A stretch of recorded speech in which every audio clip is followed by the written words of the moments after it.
Hello class समस्त को स्वागत जनाऊँगी गोटे नुआ सेसन को पिलाने। तो आज डिस्कसन करा पिलाने चतुर्थ पाठ तुमर कौन आसो बेकारी अर्थनीतिर निश्चित रूप से पूर्वर आम दारिद्र्य विषय डिस्कसन करथिले। जदि किए देखि नाहंती यथाशीघ्र चैनल को विजिट कर देखिपार। आशा करुच्ची समस्ते भलरे प्रिपरेशन होथुओ। जो माने नुआ अछंती निश्चित नोटिफिकेशन ऑन करनब, सांग मान सहित मध्य शेयर टी करनब। तो पिला माने समस्ते जेपरि जानछंती चैनल रे दैनंदिन कौन करा जाउची वीडियो अपलोड करा जाउची जेपरि कि वार्षिक परीक्षा रे समस्ते उत्तीर्ण होई पारिए, भलरे मार्क आनी पारिए। तो आशा करुच्ची समस्त वीडियो गुडी को भल भाबरे देखि नउथिबे। एक नंबर रु आसी भारी आज डिस्कसन करा जिवो बेकार रो समस्त इंपोर्टेंट एमसीक्यू गुडी को, जोडा कि एक नंबर रु आसी भारी पिला माने आसिला हारी एक नंबर प्रश्न रो समस्ते देखि नबा जे आम देश रे प्रथम पंचवार्षिक योजना केबे आरंभ होइतिला। निश्चित रूप से 1951 मसीहा हिजिबो। परवर्ती 2 नंबर प्रश्न आसी हेरी 1951 मसीहा आरंभ रे भारत रो बेकारी संख्या केते नियुत रे पहुंचीतिला। तो उत्तर होई जो पिला माने 3.3 नियुत। परवर्ती 3 नंबर प्रश्न आसिला हारी 1991 जनगणना अनुसार आम देश रो श्रमिक संख्या मोट जनसंख्यार केते प्रतिशत थिला। तो पिला माने उत्तर होई जिवो 37.6%। आशा करुच्ची समस्ते भल भाबरे नोट करने कि रिविजन देखि नउथिबे। 2011 मसीहा जनगणना रे भारतर श्रमिक संख्या मोट जनसंख्यार केते प्रतिशत थिला। तो पिला माने उत्तर होई जिवो ऑप्शन डी 39.8%। 2011 जनगणना अनुसार देश रे महिला श्रमिक संख्या केते प्रतिशत थिला। 25.6% थिला।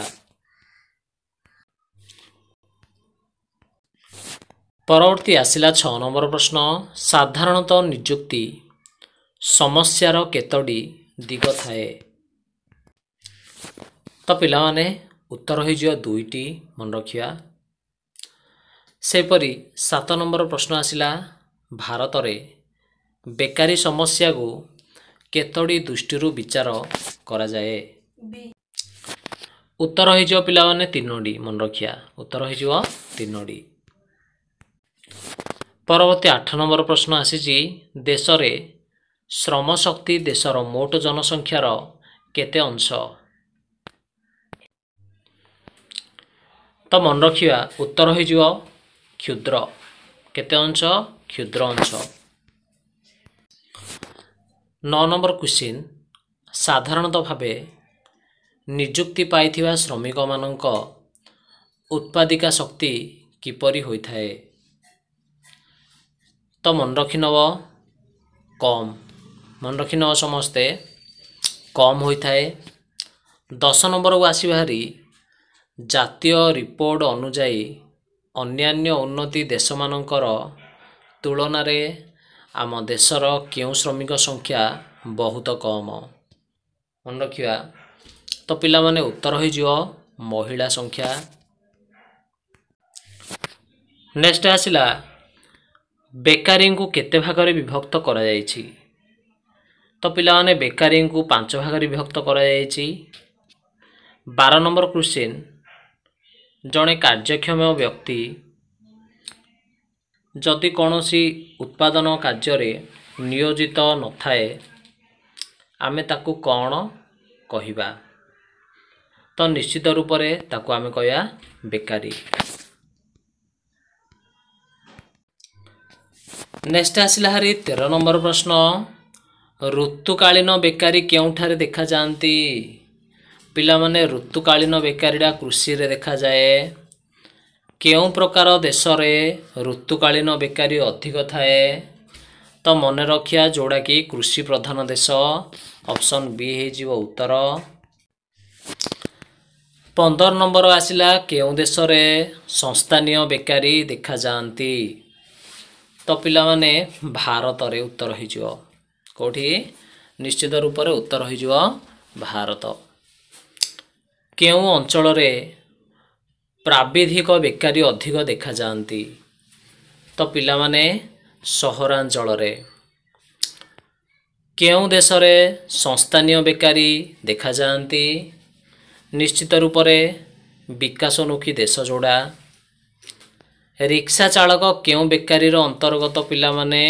18 ନମ୍ବର ପ୍ରଶ୍ନ, ସମସ୍ତେ ଟିକେ ଧ୍ୟାନ ଦେବା। ତ ନିଶ୍ଚିତ ଏଠି ଉତ୍ତର ହୋଇଯିବ ପ୍ରଚ୍ଛନ୍ନ ବେକାରୀର ଅନ୍ତର୍ଗତ। 19 ନମ୍ବର, ପୁଞ୍ଜି ଅଭାବରେ ନିଯୁକ୍ତି ବାଧାପ୍ରାପ୍ତ ହେଲେ କେଉଁ ପ୍ରକାର ବେକାରୀ ସୃଷ୍ଟି ହୁଏ? ତ ପିଲାମାନେ ସଂସ୍ଥାନୀୟ ବେକାରୀ ସୃଷ୍ଟି ହେଉଛି। ଶିଳ୍ପର ଉନ୍ନତ ଦେଶରେ କେଉଁ ପ୍ରକାର ବେକାରୀ ଦେଖାଯାଆନ୍ତି? ନା ନିଶ୍ଚିତ ରୂପରେ 20ର ଉତ୍ତର ହୋଇଯିବ ଡି, ସଂଘାତ ଜନିତ। 21 ନମ୍ବର ପ୍ରଶ୍ନ, ଶିକ୍ଷାଗତ ଯୋଗ୍ୟତା ଥାଇ ମଧ୍ୟ ଅନେକ ଲୋକ ନିଯୁକ୍ତି ନ ପାଇଲେ କେଉଁ ପ୍ରକାର ବେକାରୀ ସୃଷ୍ଟି ହୁଅନ୍ତି? ତ ପିଲାମାନେ ପ୍ରାବିଧିକ ହୋଇଯିବ ଉତ୍ତର। ଶିଳ୍ପ କ୍ଷେତ୍ରରେ ମନେ ରଖିବା, ନୂତନ ପ୍ରଯୁକ୍ତି ବିଦ୍ୟାର ବିକାଶ ହେଲେ କେଉଁ ବେକାରୀ ସଂଖ୍ୟା ବଢ଼ିଥାଏ? ତ ମନେ ରଖିନେବା ସଂଘାତ ଜନିତ ବେକାରୀ। ଭାରତ ପରି ଅଧିକ ଜନସଂଖ୍ୟା ବିଶିଷ୍ଟ ଦେଶ ପାଇଁ କେଉଁ ବେକାରୀ କ୍ଷତିକାରକ? ସଂସ୍ଥାନୀୟ ବେକାରୀ।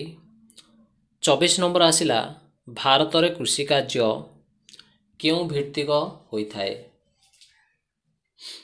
ତ ପିଲାମାନେ ଉତ୍ତର ହୋଇଯିବ ଋତୁ ଭିତ୍ତିକ, ମନେ ରଖିବା।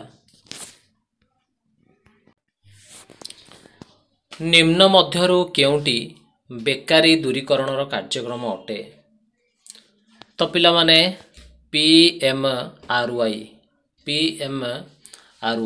ମନେ ରଖିବା। 26 ନମ୍ବର, ରାଜ୍ୟ ସରକାର ସ୍କୁଲ ମାନଙ୍କରେ କେଉଁ ଶିକ୍ଷାର ଆରମ୍ଭ କରିଛନ୍ତି? ତ ପିଲାମାନେ ଉତ୍ତର ହୋଇଯିବ ଧନ୍ଦାମୂଳକ ଶିକ୍ଷା।